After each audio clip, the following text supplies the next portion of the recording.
अस्सलाम वालेकुम वरहमतुल्लाहि वबरकातुहू। मलगरो 9 मई प्रेस कॉन्फ्रेंस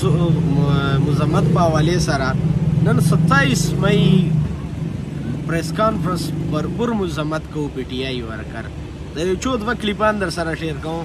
بیا په دې خبره سره کو سپینه خبره خلک یو سپینه بیا سره کو او पीटीआई इमरान खान सरा उलाड़ी। पाकिस्तान की आवाम के लिए और हमारे मुल्क के लिए एक बहुत खुशाइन दिन है कि हम सियासतदानों के ऊपर तनकीद करने वाले लोग आज इस बात पे शर्मिंदा ज़रूर होंगे कि सियासी मुखालफत के बावजूद हमारे मुख्तलिफ सियासी एजेंडाज के बावजूद पाकिस्तान के एजेंडा को पाकिस्तान तहरीक इंसाफ और हुकूमत की तमाम जमातों ने रिकग्नाइज किया।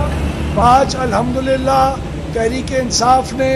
पाकिस्तान तहरीक इंसाफ ने, मुस्लिम लीग नून ने, हमारी तमाम कोलिशन पार्टीज़ की जो हुकूमत है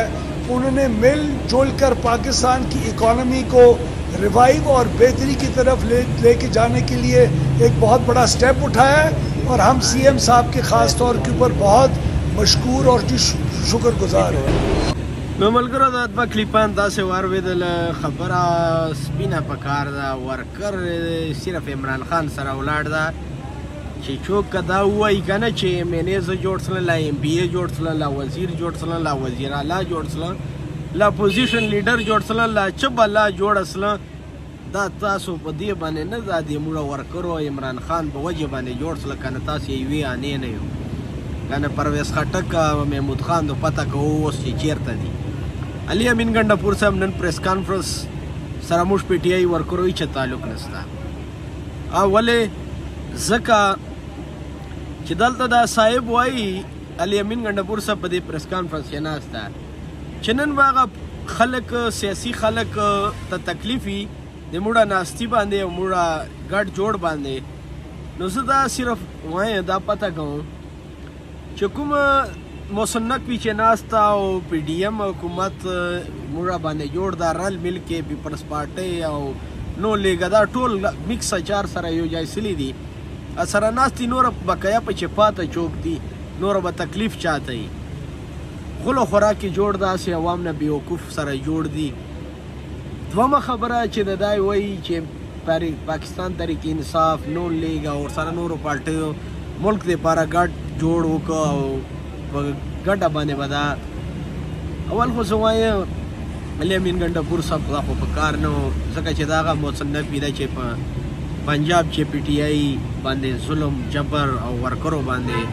کړی و او اوس چې وفاق چې کوم دی ناسته وفاق چې اوس نه دا خو په ووټ راغلی ده بس په موږ باندې مسلط سلی ده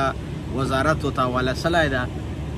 او یو طرف ته موږ ته دا پی ټی آی لیډرشپ اپوزیشن لیډر عمر ایوب هلته چیک چیګار وخت پریس کانفرنسانو ته کېږي او دته اپوزیشن کرسۍ میلاو سله نوره په تا ما او په عمران خان باندې دو نه دي غوډه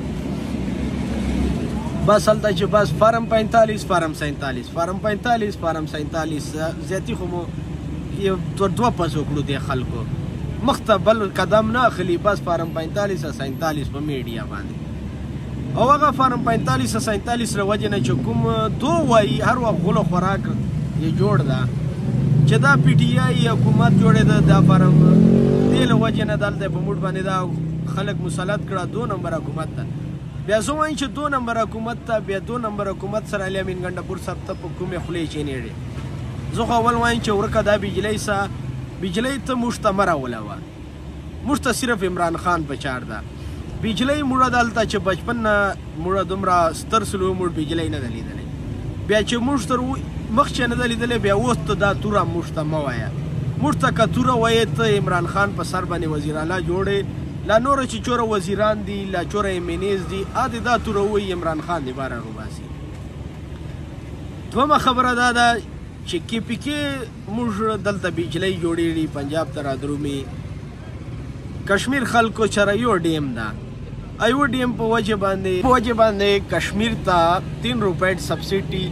3 روپۍ یونټ ملا اوسلا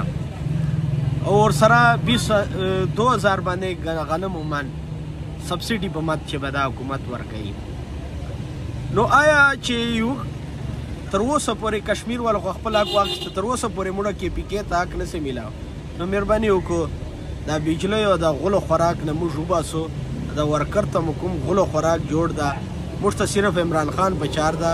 موږ ته دغسې 2 نمبر وزیرانو سره 2 نمبر حکومت عهدیدارانو سره او 2 نمبر وفاق حکومت سره میل بیټ کې ته موږ ته فیصلې مه کوه تا به ډېره مهرباني وي خدای رسول ته وګورو که هغه اپوزیشن لیډر دی که هغه الیمین ګنډاپور صاحب دی دا چې چوره دي موږ ته میل بیټ کې دو به کمپرومایز مه کوو موږ ته عمران خان بهر وروباسو عمران خان چې بهر وروځي بیا به دا هر شی کېږي ځکه چې نن که تاسو وګورو زه اول خو زه دا وایم چې عام ورکر زه خو وایم چې هر ضلع چې قسم په خدای چې دغه شهید ریان زیب ورور له غوندې مبارک زیب ورور غوندې عام یو ورکر مو پاس کولی ایم این ای ایم پی ای مو جوړولی زه وایم چې هغه به بهتره وه د زاړه چې چوره دا سیاسي خلک دي چې دا مو وکړل د ګراونډ نه ختم کړی ځکه چې دا خلک جانو پره لګیا دي دا مخلصه نه دي دا خلک دا همیشه دا زاړه ګروګان دي خپلو مالو پاره خپلو عهدو پاره دې پاره لګیا دي عام ورکر چې وی عام ورکر مو پاس کولی کم از کم ای خو بچه کول که نه دا د خلکو نه توقع مه ساتو بهرحال 27 مئی د پریس کانفرنس سره موږ ورکرو پی ټی آی هیڅ قسم تعلق نسته موږ همیشه ورکر دا حکومت ریجیکټ کړی ده دا موږ باندې بوګس زبردستی باندې مسلط ده او زبردستی باندې چې په موږ باندې مسلط سلی ده موږ داسې حکومت سره هیچا د کوم چې پی ټی آی که ایم این ای که یا وزیری که وزیر اعلی وي که اپوزیشن لیډر وي هغه کمپرومایز موږ ورکر یو صورت نه منو که څوک یې مني ادې مني موږ یې نه منو زه یې نه منم